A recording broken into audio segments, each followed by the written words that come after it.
Today, I'd like to share my own story about what happened leading up to my own diagnosis of RA.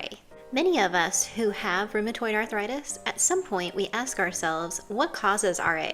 The truth is, experts and doctors do not know the actual cause. There isn't one single factor that we can point to and say, that is the cause. But what I find fascinating is that each and every one of us has a very unique story to tell about what happened leading up to the symptoms of rheumatoid arthritis and our diagnosis. While we do not have a clear causation, there are often correlations or patterns or events that seem to have contributed to the perfect storm for our immune systems to react. Here's what we do know. Rheumatoid arthritis is an autoimmune disease. That means that my immune system, which is supposed to protect me from illness, gets confused. It starts attacking the healthy tissues in my joints, thinking they're a threat. For me, that has led me to common RA symptoms such as joint swelling, pain, and stiffness. But my immune system doesn't stop there. It does all kinds of strange things like making me break out in hives for no particular reason. It's not constant, but it is one of those weird symptoms. And it reminds me that my immune system is out of whack. When I look at the time period leading up to my diagnosis, there were a series of events that could have contributed to the diagnosis. First of all, I went through a very high-level stress event 6 months prior to onset of symptoms, and as a result, there were high levels of cortisol in my system, which is the stress hormone, and I felt like I was in a constant fight-or-flight mode.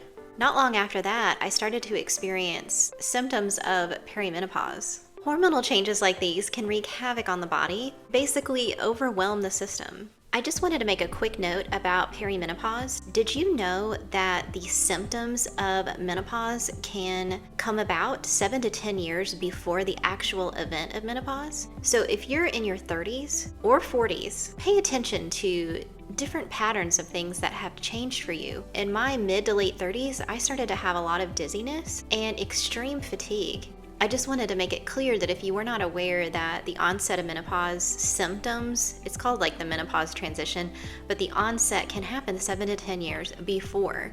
And so just pay attention to your body and see how it reacts, because I just wanted to make that clear if you weren't aware. And I'm going to link an article below of all of the different menopause transition symptoms that you can experience. It is mind-blowing how many different symptoms that can occur. Just wanted to let you know about that. Now, I'm not saying that these particular events or things happening were the cause of my RA. They didn't, but I do believe that they created a perfect storm that made my immune system react in the way that it did.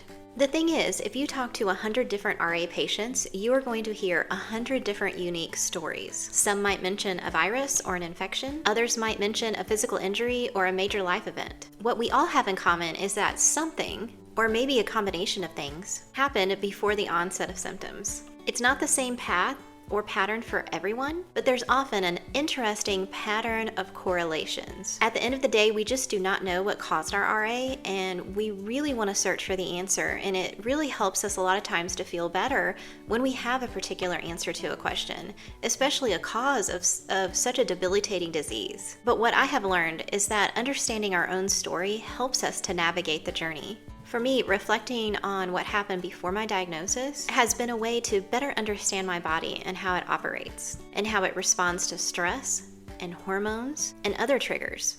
And even though all of our stories are different, I think sharing them is such an important way to connect and learn from one another. If you've noticed patterns or events that happen leading up to your diagnosis, or think that they may have played a role in your RA onset, I would love to hear from you in the comments below. And if you haven't already checked out my diagnosis story or my tips for someone newly diagnosed with rheumatoid arthritis, please click on the next video and I'll see you there. Thanks for watching. Bye.